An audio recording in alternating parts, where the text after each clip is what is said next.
Ushindi ndio huu hapa, umefika nyumbani sasa. Arusha kutokea Dar es Salaam. Tulifurahi mno. Jamani tucheze. Yaani ni uhakika kabisa, haina longo. PMBet ni yenyewe. Ni www.pmbet.co.tz. Semaje? Tabora United. Nipo hapa Malkia wa Nyuki. Malkia wa Nyuki. Anasema nyuki simfanyaje? Nyuki hakumbatiwi wala nyuki hapigi busu. Nyuki hakumbatiwi wala nyuki hapigi busu. Christina, tumeshuhudia wiki hii ilikuwa ya moto kwenye kuelekea dabi ya tarehe 25. Na lazima ucheke kwa sababu kuna kauli Christina ambazo ulikuwa unazizungumza ambazo sasa vitu vimekuja kuwa tofauti. Baada ya kutolewa kwa Almas Kasongo na kujiuzuru kwa Mguto, nini maoni yako na mtazamo wako tena kwa mara nyingine? Kwa mara nyingine ambacho naweza nikasema tu kwamba wacha tuheshimu maamuzi ya mamlaka husika ambayo imeamua kufanya hivyo, lakini pia tuwapongeze. Sawa, tumpongeze aliyekuwa mwenyekiti wa bodi ya ligi kwa maana Mheshimiwa Stephen Mguto kwa muda wake ambao wamekuwa kwenye nafasi ya mwenyekiti wa bodi. Amefanya kazi kubwa sana na ameongeza ile thamani ya mpira wetu wa Tanzania. Na amefanya kila ambacho kilikuwa kinawezekana kufanyika kwa maslahi mapana ya mpira wetu wa Tanzania. Unavyoona ligi yetu ambayo inakuwa namba 4 imekuwa kubwa, imekuwa bora, kila mmoja anatamani kuja kuwekeza katika ligi yetu ya Tanzania. Tafsiri yake ni kwamba ni viongozi ambao walikuwa wanashika nafasi waliweza kutimiza majukumu yao. Lakini pia kwa upande wa mtendaji mkuu Almas Kasongo, na yeye pia amefanya kazi kubwa kwa nafasi yake kwa muda ambao amekuwepo. Kwa hiyo tuna kila sababu ya kuwapongeza na ku-appreciate kile kitu ambacho wamekifanya kikubwa kwa maslahi mapana ya mpira wetu wa Tanzania. Lakini siwezi nikasema kwamba kwa nini katoka, kwa nini alijiuzuru, hapana. Mwisho wa siku ni lazima tuheshimu maamuzi ya mamlaka ambayo yamefanyika, lakini pia kuwaheshimu wao wenyewe kutii na kukubaliana na maamuzi ambayo yamefanyika. Tafsiri yake ni kwamba ule ni ukomavu, lakini pia ni kitu kikubwa ambacho unaonyesha dhahiri kwamba una mapenzi makubwa na mpira wetu wa Tanzania. Wameonyesha ni kwa namna gani ambavyo wamekuwa na mchango mkubwa, lakini pia ku-appreciate kila kitu ambacho kilikuwa kinaendelea. Imekuumiza kiasi gani kwa taarifa hizi za viongozi hao wawili kutokuwepo tena kwenye kutumikia mpira wa miguu kwenye nafasi ambazo walikuwa nazo? Wewe kama mdau wa michezo Christina. Kama mdau wa michezo imeniumiza kwa sababu ni watu ambao walikuwa wanatimiza majukumu yao kwa weledi, walikuwa wanatimiza majukumu yao kwa nafasi walizokuwa nazo na walifanya kazi kubwa na wamefanya mambo makubwa katika mpira wetu wa Tanzania. Lakini kuna kitu kinasema mwisho wa siku there's no way, kwa sababu tayari imeshatokea na hauwezi ukapingana na kitu chochote. Ni lazima lakini kwa mtu ambaye yupo kwenye nafasi, mimi huwa kuna watu wanafurahia. Sawa, yani kuna watu wanafurahia matokeo yale. Naona kama ni kukosa uelewa. Sawa, yani ni ile kukosa uelewa, kwa sababu hata siku moja huwezi kufurahia mtu fulani kuondoka. Kwa sababu mwisho wa siku unatakiwa wewe ujipange kwa nafasi yako. Kwa sababu yule kuwepo kwake ama kutokuwepo kwake wewe hakukusaidii kitu. Zaidi ya yeye kwamba alikuwa anasaidia mpira wote kwa ujumla au kwa vilabu vyote kwa ujumla. Lakini kwa wale ambao wanashangilia na kuona kwamba wameshinda na vitu vingine, ni tunatofautiana uelewa. Sisi binadamu ndio maana hata hivi vidole havifanani. Kuna hichi kikubwa, hichi kimempisha kidogo, hichi kidogo zaidi, hichi kimempisha huyu, lakini hichi ni kidogo zaidi. Kwa hiyo uelewa wa watu pia huwa unakuwa kama vidole ambavyo vipo. Ndio maana vidole havifanani. Kwa hiyo hata uelewa wa mtu mmoja pia haufanani. Kwa hiyo mimi binafsi yangu nazidi kuwasupport na kuwapongeza kwa kazi kubwa, lakini pia na kuwaheshimu kile ambacho walikifanya kwa muda wote ambao wamekuwa kwenye nafasi zao za kuendesha mpira wetu wa Tanzania. Lakini hatuwezi kupingana na kitu chochote ambacho kimetokea.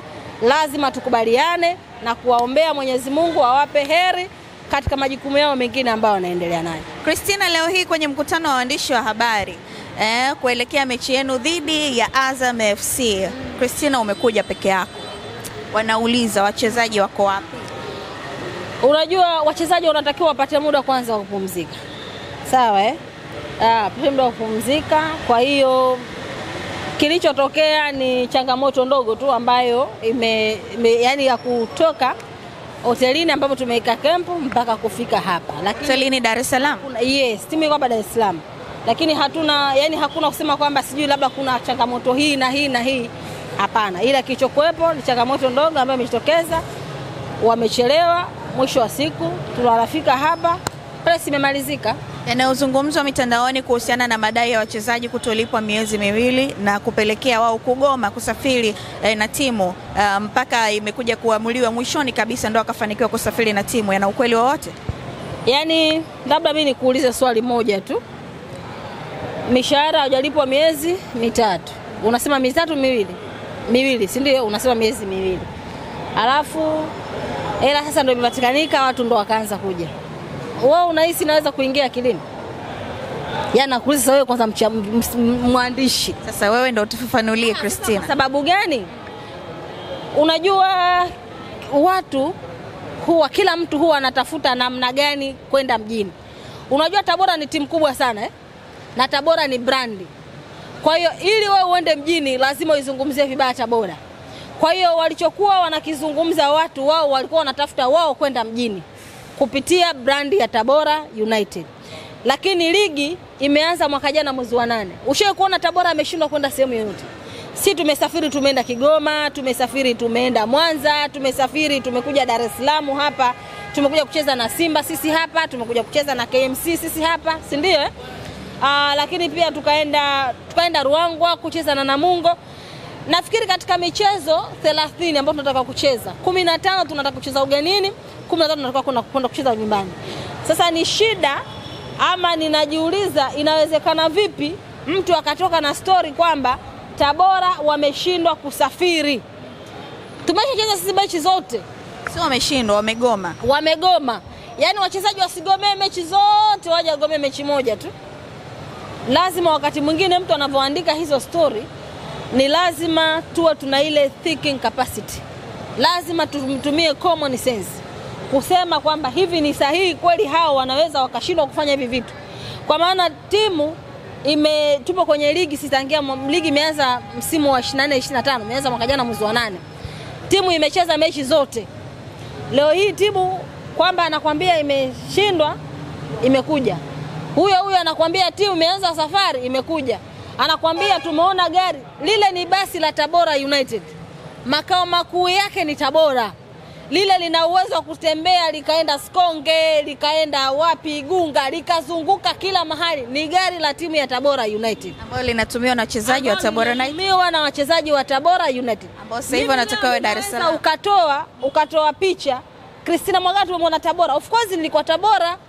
Dar es Salaam ni kwangu, familia yangu ipo huku, si ndio?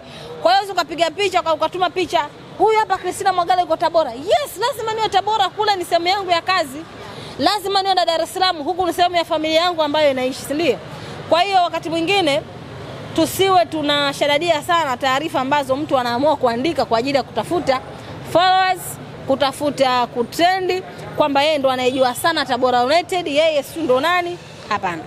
Vipi kwa yule mwanadada ambaye anatambulika kwa jina la Queen Linay kama sikosei, ambaye yeye ana madai ya kwamba anawadai Tabora United kiasi cha 890 kutokana na huduma ambazo waliwapatia za chakula na mkufanikiwa kumlipa? Unahisi Tabora ni timu ambayo inashindwa kulipa 800?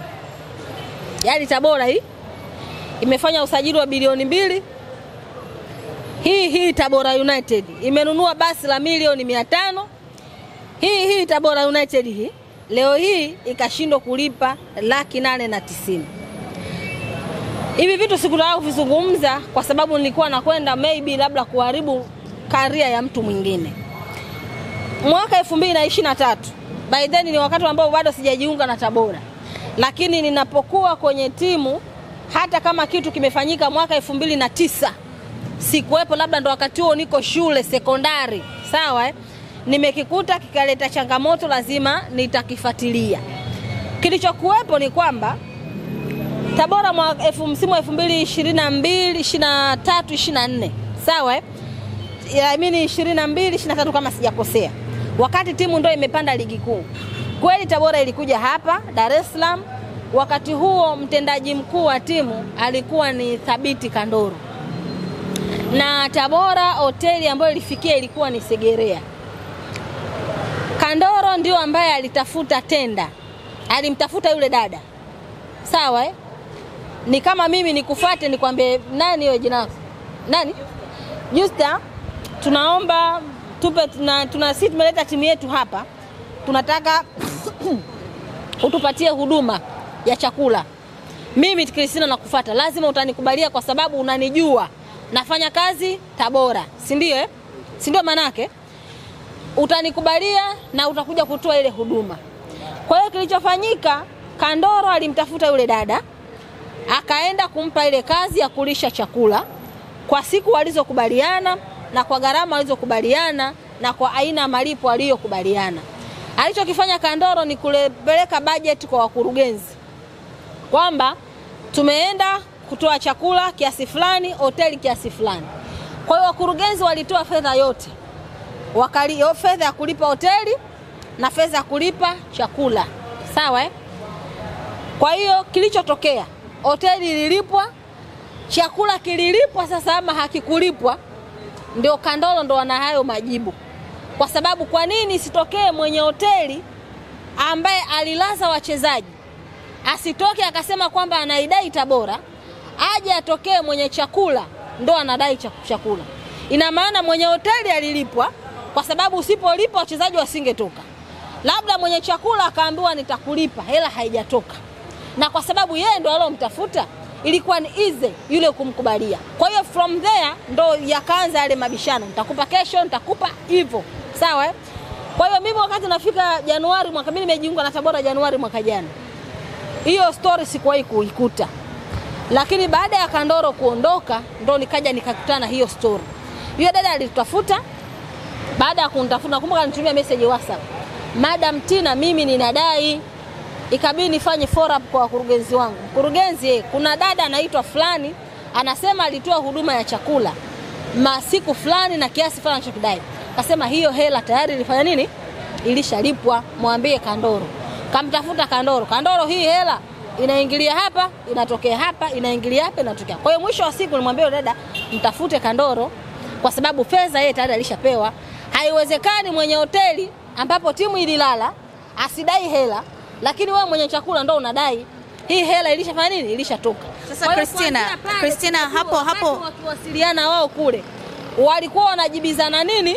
Mwisho wa siku jambo likawa limetokea. Lakini Christina hapo mnakabiliana nalo vipi ile? Kwa sababu inauchafuka hapa ni brand ya Tabora. Haichafuki brand ya Kandoro, haichafuki brand ya Christina. Ni nembo ya Tabora ndio ambayo inaochafuka, na ndio Tabora ndio ambayo inataja, na wachezaji wa Tabora ndio ambao walikitumia hicho chakula. Mnafanya vipi sasa kukabiliana nao ili kuilinda brand ya Tabora? Sisi tuna njia ambayo tunaichukua na hatuwezi kuizungumza hapa sasa hivi. Sio kwamba sisi ni wajinga kukaa mtu anachafua brandi ya Tabora, au sisi ni wajinga kufurahia mtu ambaye alilipwa fedha kwa ajili ya kulipa lakini yeye hakulipa. Sio kwamba hicho kitu sisi hakijatupendeza hata kidogo na hatujafurahia hata kidogo. Kwa hiyo sisi wenyewe kama club tuna namna ambayo sisi tunaifanya. Nafikiri mwisho wa siku kila mtu anajua kusema yes kweli Tabora kumbe walikuwa serious kwenye hicho kitu. Lakini wakati huo sisi tupo kwenye huo mchakato, hatuna sababu ya kuzungumza kwenye public.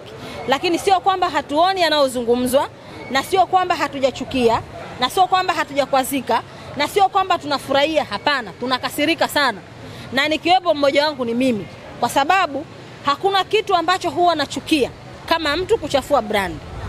Brand ya Tabora nimetumia nguvu kubwa sana kuibrand ile timu.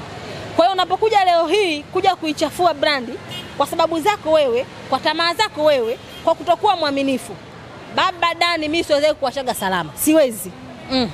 Vipi kuhusiana na sakata ya Kubasoni? Na yenyewe pia inasemekana ya kwamba tayari amepeleka mashtaka TFF kwa madai ambayo anawadai mshahara wa miezi 4, lakini vile vile pesa yake ya usajili kukamilishiwa. Hili nalo pia likoje?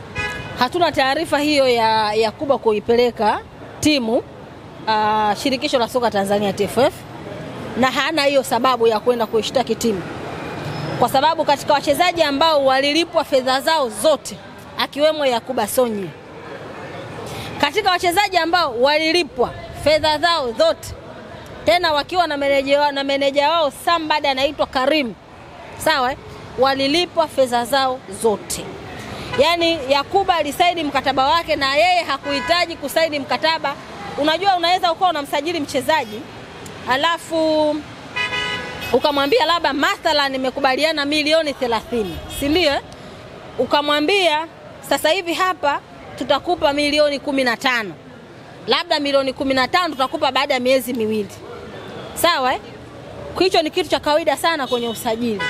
Lakini yeye Yakuba hicho kitu hakukihitaji, pamoja na meneja wake, na walichokizungumza walisema kwamba wanataka hela yao cash. Kwa hiyo na sisi kama klabu tulichokifanya tulimlipa fedha yao cash. Siwezi kusema hela yake ya usajili ilikuwa ni kiasi gani, lakini tulilipa fedha cash. Sawa? Hakukuwa na ile kusema kwamba sijui tutammalizia nyingine, hapana. Bora hata wachezaji wengine wanasema kwamba tunaenda kuwamalizia, lakini yeye ndio maana nimesema katika wachezaji ambao anasaini mkataba alilipwa fedha zake zote. Miongoni mwa wachezaji ni Yakuba Sonye. Sawa?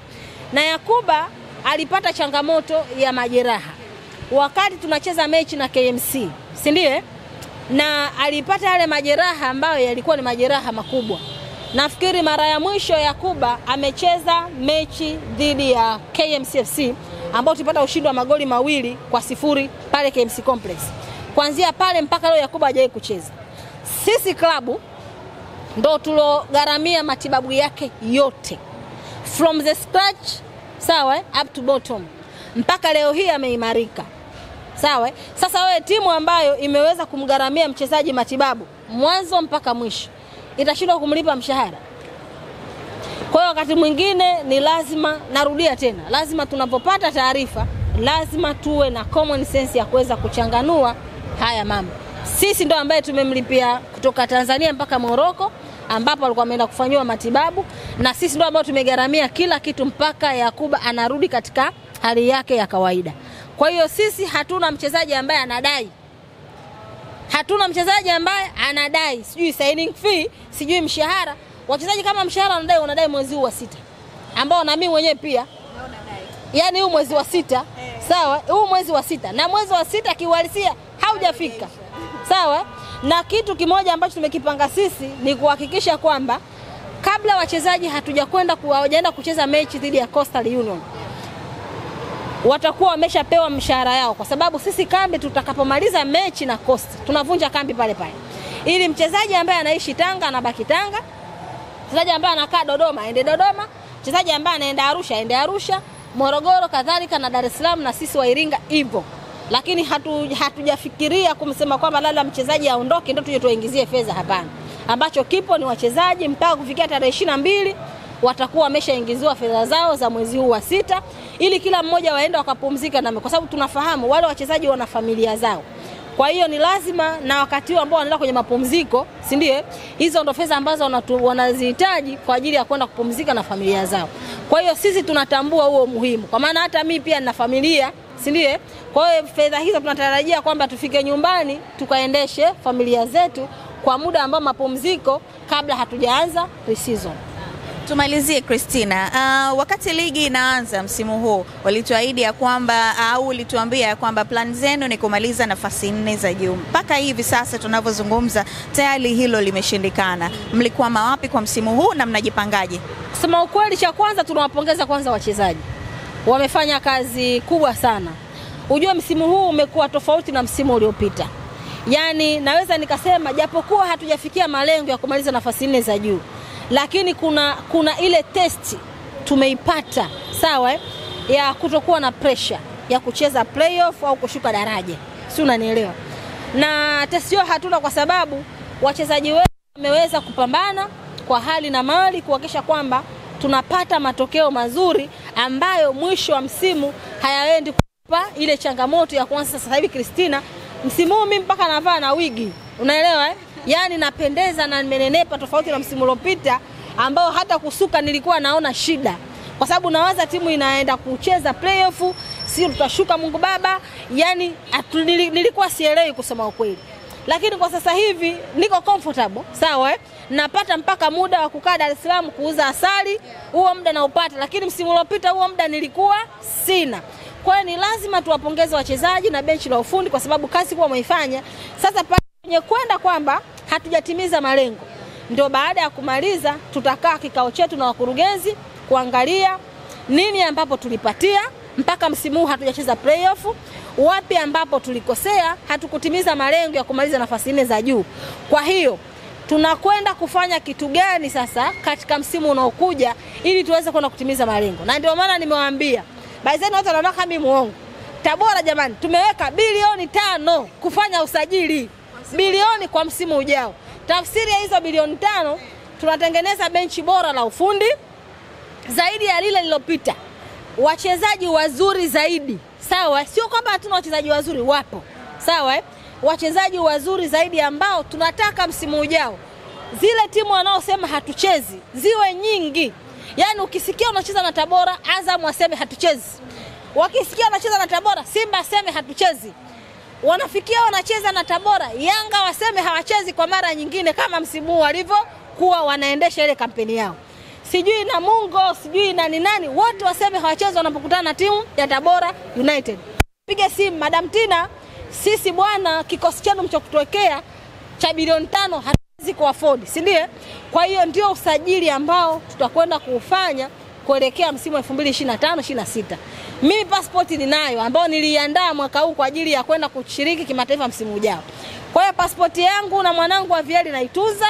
Najua msimu unaokuja nitapambana tumalize nafasi 4 za juu au kuchukua ubingwa kabisa ili tuweze kwenda kushiriki michuano ya kimataifa. Asante.